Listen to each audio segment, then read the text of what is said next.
दोस्तों आज की वीडियो में हम आपको बताएंगे यदि कोई जज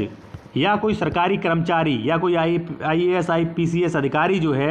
आपको चाटा मार देता है, आपको गाली दे देता है या मान लीजिए कोई गलत कार्य कर देता है, तो क्या आप उसके खिलाफ केस कर सकते हैं? क्या आपको केस करने का कानूनी अधिकार है? ये बताएंगे। और ये भी बताएंगे अगर मान लीजिए सरकारी कर्मचारी आप पे हाथ उठाता है तो कितनी सज़ा होगी, और आप अगर हाथ उठाते हैं तो कितनी सज़ा होगी। आपको पता चल जाएगा कि हमारा कानून कैसा है, जो कि 1860 का बना हुआ है, अंग्रेज़ों का बनाया हुआ है ये कानून। ये ठीक है। सबसे पहले मैं आपको बताऊं कि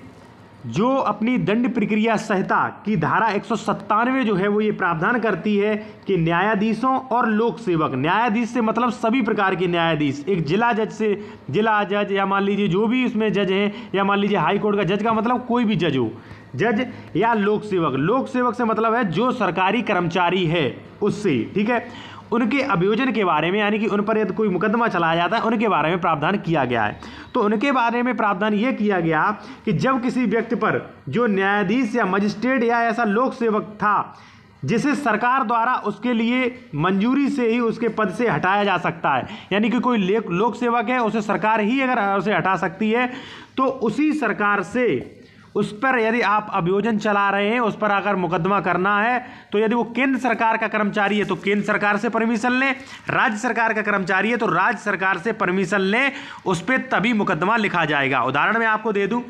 जैसे मान लीजिए किसी SDM या DM या जज ने आपको गाली गलौज कर दी, ठीक है, या आपका कोई काम गलत कर दिया, तो आप अगर मान लीजिए थाने में FIR लिखाने पहुँच गए तो आपकी भाई FIR नहीं लिखी जाएगी, कुछ कंडीशंस में लिखी जाएगी। वैसे आपकी छोटे मोटे मामलों में FIR नहीं लिखाई जाएगी। कंडीशन में आपको बता दूं, जैसे मान लीजिए रेप है, धारा 370, 375, 376, 376 का, 376 गा, 376 घा, ठीक है, 509, यानी कि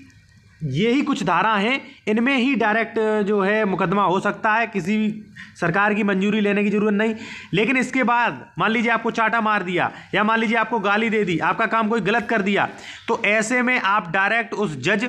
या उस DM, SDM या किसी भी लोक सेवक जो भी राज्य सरकार का कर्मचारी है उस पर आप डायरेक्ट FIR नहीं कर सकते, ना ही उस पर FIR लिखी जाएगी और ना ही आप 156(3) में उस पर मुकदमा कर सकते, क्योंकि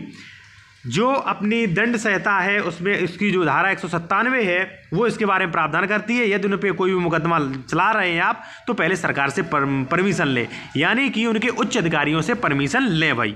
ठीक है। और दूसरी बात, ये कंडीशन तभी लागू होती है जब वे सरकारी कर्मचारी में ऑन ड्यूटी के रूप में कार्य कर रहे हो, ठीक है। ऐसा नहीं है कि आपके बगल में कोई SP रहता है, मान लीजिए कोई SDM रहता है, वो ऑन ड्यूटी नहीं है, आपको आके परेशान किया, लात घूसे मारे, तो लिख ली जाएगी। ऑन ड्यूटी के टाइम जो है यदि कोई भी अधिकारी मान लीजिए गलत सलत कर देता है कुछ, तो छोटे मोटे जो भी मैंने आपको बताई हैं उनमें मुकदमा डायरेक्ट आप नहीं करवा सकते। देखिए, अगर बात करें कि लोक सेवक पर यदि आप हाथ उठाते तो आपको कितनी साल की सज़ा होगी। यदि आप किसी भी सरकारी कर्मचारी पर यदि आप हाथ उठाते, उसे टच भी करते हैं, तो आपको 2 साल तक की सज़ा हो सकती है। यदि आपने किसी लोक सेवक सरकारी कर्मचारी को कोई चोट पहुंचा दी या गंभीर चोट पहुंचा दी, तो ऐसे में आपको लगभग 10 साल की सज़ा हो सकती है। दूसरी बात, यदि कोई भी सरकारी रिश्वत लेता है तो ऐसे में उसे 1 वर्ष की सज़ा होगी IPC की धारा 171 के तहत। देखिए, इसमें सोचने वाली ये बात है कि रिश्वत को बहुत हल्के में आंका गया है, बहुत कम सज़ा है, जो कि बहुत गलत है, और रिश्वत जो है इसीलिए चरम सीमा पर है। वीडियो अच्छा लगा तो वीडियो को लाइक ज़रूर करें।